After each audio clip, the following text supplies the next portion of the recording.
Hi everyone. तो आज हम कवर करने वाले हैं इंग्लिश का first chapter the last lesson. Come time में एनसीईआरटी की एक्सप्लेनेशन करने वाले हैं। तो चैनल को सब्सक्राइब करना मत भूलना, वीडियो को लाइक करना मत भूलना। बिना टाइम वेस्ट किए स्टार्ट करते हैं। तो इस चैप्टर का जो राइटर है वो अलग है, जो कि है अल्फोंस de डॉडेट। और जो नरेटर की बात की जाए तो वो है हमारा फ्रांस। तो चलिए स्टार्ट करते हैं। I started for school very late that morning and was in great dread of a scolding, especially because M Hamel has said that he would question us on participles. France ये story को start करता है ये कहते हुए कि मैं सुबह बहुत ज़्यादा स्कूल के लिए लेट हो रहा होता हूँ और बहुत ही ज़्यादा डरा हुआ होता हूँ डांट की वजह से, क्योंकि जो हमारे टीचर एम हैमल थे वो आज हमसे पार्टिसिपल्स पर क्वेश्चंस पूछने वाले थे और मुझे पार्टिसिपल्स का पी भी नहीं आता था। एक मोमेंट के लिए मुझे लगता है कि मैं अपना जो दिन है पूरा वो बाहर व्यतीत करूं, और जो बाहर का डे था वो बहुत ज़्यादा वार्म वार्म था, बहुत ज़्यादा ब्राइट था। जो बर्ड्स थी वो जंप कर रही थी और एक ओपन फील्ड में प्रशियन सोल्जर्स जो थे वो ड्रिलिंग कर रहे थे, यानी मार्च पास कर रहे थे। वो सब बहुत ही ज़्यादा टेम्पटिंग, यानी कि बहुत ही ज़्यादा अट्रैक्टिव था दैन रूल्स ऑफ पार्टिसिपल्स। पर मुझे ये सब रजिस्ट करके स्कूल के लिए निकलना पड़ा। जब मैं टाउन हॉल को पास करता हूँ तो वहाँ पे बुलेटिन बोर्ड के पास एक बहुत ही बड़ा सा क्राउड होता है। पिछले 2 साल से सारी बैड न्यूज़ हमारी वहीं पर आती हैं। जो द लॉ हारे हुए बैटल्स हो गए, ड्राफ्ट हो गए, या फिर कमांडिंग ऑफिसर के कुछ ऑर्डर्स हो गए, ये सारी चीज़ें। और मैं सोचने लगता हूँ कि अब क्या हुआ होगा। उसके बाद जितना जल्दी हो सकता था मैं स्कूल के लिए निकलने लगता हूँ। वहीं पे खड़ा हुआ एक ब्लैक स्मिथ वैचर मुझसे कहने लगता है कि अभी रुको, इतना जल्दी मत जाओ, अभी तो स्कूल जाने में बहुत ज़्यादा टाइम है। मुझे ऐसा लगता है कि वो मेरा मजाक उड़ा रहा होता है और मैं एम हैमल के लिटिल गार्डन में पहुंच जाता हूँ। यूजुअली जब स्कूल शुरू होता था तो वहाँ बहुत सारी नॉइज़ होती थी जो कि स्ट्रीट से ही हमें सुनाई देने लगती थी। जैसे कि opening and closing of desk की आवाज़ हो गई, या फिर एक साथ जब बच्चे लेसन्स को रिपीट करते थे उसकी आवाज़ हो गई, बहुत ही तेज़ सी आवाज़। और हमें इतनी तेज़ आवाज़ आती थी कि हमें अपने कानों पर हाथ रखना पड़ता था टू अंडरस्टैंड बेटर। और जो टीचर्स थे वो ग्रेट रूलर जो है टेबल पर रैप करते थे, यानी कि उसे पट उस पर करते थे तो उसकी आवाज़ आती थी।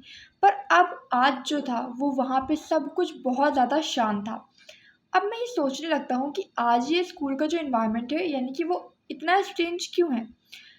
वो जो दिन था वो बिल्कुल संडे मॉर्निंग की तरह एकदम शांत और क्वाइट था।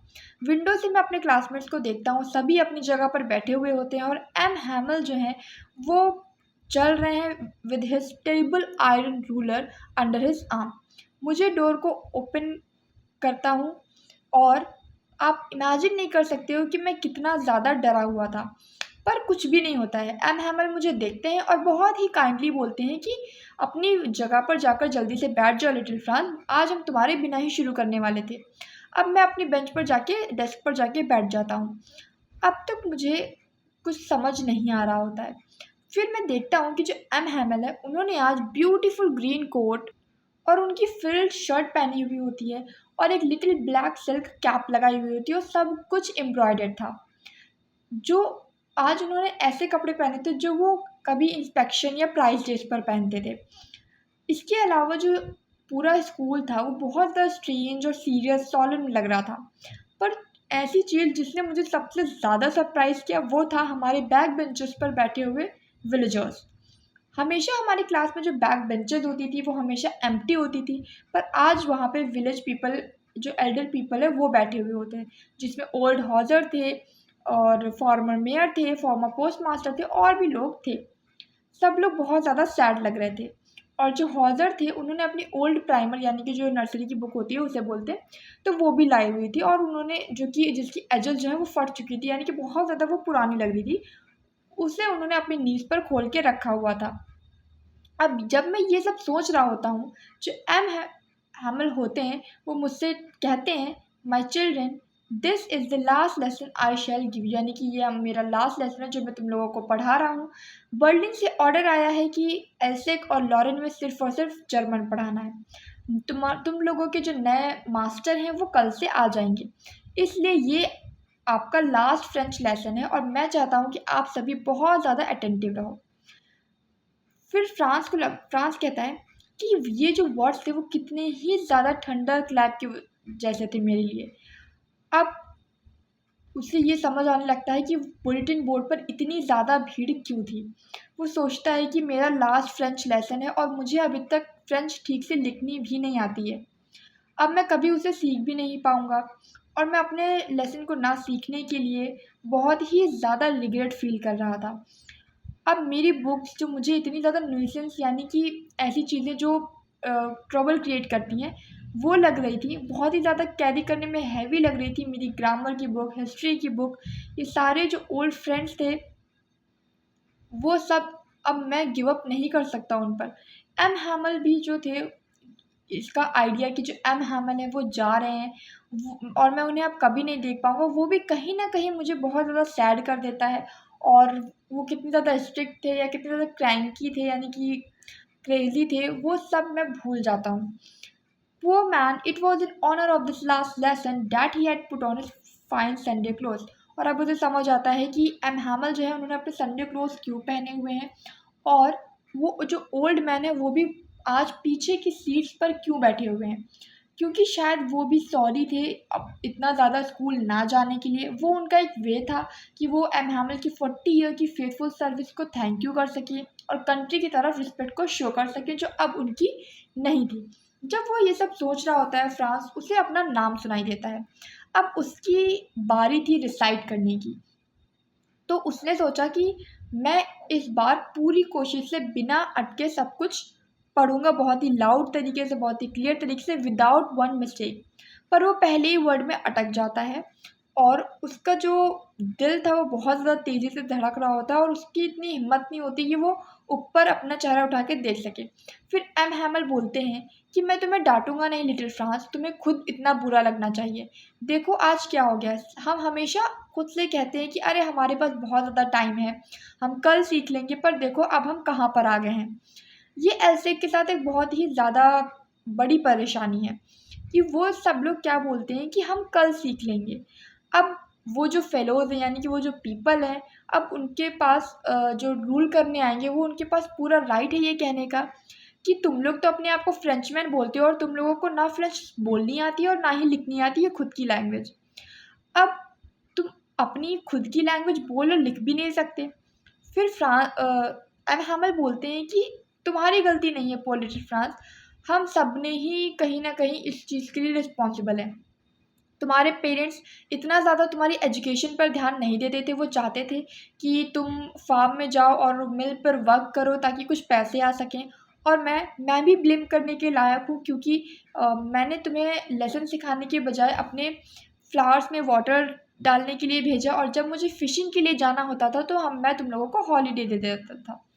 तब उसके बाद एक के बाद एक एम हैमल जो है फ्रेंच लैंग्वेज के बारे में बोलने लगे। वो बोलने लगे कि जो फ्रेंच लैंग्वेज है वो सबसे वर्ल्ड में सबसे ब्यूटीफुल लैंग्वेज है। उसके बाद जो फ्रेंच लैंग्वेज है वो बहुत ही ज़्यादा क्लियर है, बहुत ही ज़्यादा लॉजिकल है और हमें इसे हमेशा अपने अंदर रखना चाहिए, कभी भी नहीं भूलना चाहिए। क्योंकि जब पीपल इन्स्लेव्ड होते हैं यानी कि एक गुलामी के अंदर होते हैं, तो जैसे-जैसे जितना वो अपनी लैंग्वेज पर पकड़ रखेंगे वो बिल्कुल वैसा होगा जैसे कि एक क्रिमिनल के पास उसकी प्रिज़न की की हो। उसके बाद वो ग्रामर की बुक ओपन करते हैं और लेसन को रीड करने लगते हैं। आज फ्रांस बहुत ही ज़्यादा अमेज़ था ये चीज़ देख कर कि उसे सारी चीज़ें बहुत ही अच्छे से समझ में आ रही थी। सब कुछ बहुत ईज़ी लग रहा था और इसलिए भी हो सकता है कि उसने इससे पहले कभी भी इतना केयरफुली सुना ही नहीं और एम हैमल ने भी इतना पेशेंस के साथ कभी उसे पढ़ाया ही नहीं। वो सिर्फ़ ऐसा लग रहा था जैसे कि वो जो पुअर मैन है, आज वो अपनी पूरी जो जितनी भी नॉलेज है उनके पास वो सब बच्चों को देना चाहते हैं। ग्रामर के बाद उनका राइटिंग का लेसन होता है। आज एम हैमल के पास उन सभी बच्चों के लिए न्यू कॉपीज़ थी, जिन पे फ्रांस एल्सेक लिखा हुआ था और जब उन्हें डेस्क पर रखा गया तो वो बिल्कुल वैसे लग रही थी जैसे फ्रांस का फ्लैग रखा हुआ हो। और इतनी ज़्यादा शांति थी कि जो बच्चे पेन से कॉपी पर लिख रहे थे वो सिर्फ़ स्क्रैचिंग की वॉइस आ रही थी और किसी भी चीज़ की वॉइस नहीं आ रही थी। उसके बाद जब वो अपनी राइटिंग करने के बाद फ्रांस ऊपर देखता है तो वो एम हैमल को देखता है कि वो अपनी चेयर पर मोशनलेस बैठे हुए हैं और एक-एक चीज़ को बहुत ध्यान से देख रहे हैं, जैसा ऐसा लग रहा था कि वो अपने माइंड में हर एक चीज़ को फिक्स करना चाहते हो कि वो इतने छोटे से स्कूल रूम में उन्होंने 40 ईयर्स तक पढ़ाया हुआ है। और वो बोलते हैं कि सोचते हैं कि इतना कुछ तो नहीं बदला, पर हाँ, जो डेस्क और बेंचेस हैं वो बहुत ज़्यादा पुरानी हो चुकी हैं। जो वॉलनट ट्रीज़ था उनके गार्डन में वो अब बड़ा हो चुका है, और जो हॉप वाइन उन्होंने खुद लगाया था अब वो विंडोज़ से रूफ़ तक आने लगा हुआ है। अब ये सब छोड़ना उनके लिए बहुत ही ज़्यादा मुश्किल होगा। तभी उनकी सिस्टर की आवाज़ आती है कि उन्हें रूम से बाहर निकलना है। उन्होंने अपना सामान पैक कर लिया है क्योंकि नेक्स्ट डे उन्हें कंट्री से बाहर जाना था। उनके पास इतना ज़्यादा करेज था हर एक लेसन को सुनने के लिए। राइटिंग के बाद उनका हिस्ट्री का लेसन होता है। उसके बाद ओल्ड हॉजर जो है वो अपने स्पेक्टिकल्स को रिमूव करते हैं और अपने जो प्राइमर है उसको हाथ में लेते हैं, यानी वो जो बुक थी उसको हाथ में लेते हैं। और आप देख नहीं सकते, पर उनकी जो वॉइस थी वो बहुत ज़्यादा ट्रेम्बल कर रही थी, यानी शेक कर रही थी, जिससे पता चल रहा था कि वो भी रो रहे हैं। उसके बाद चर्च की क्लॉक में 12 बजते हैं और एंजेलस होती है, यानी कि प्रेयर होती है।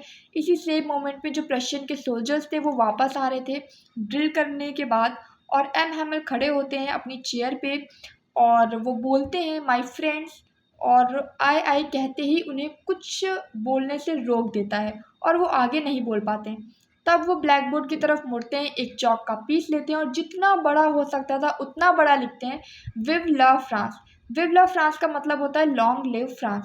उसके बाद वो रुक जाते हैं और अपने हेड को वॉल के अगेंस्ट लीन करते हैं और बोलते हैं school is dismissed, you may go.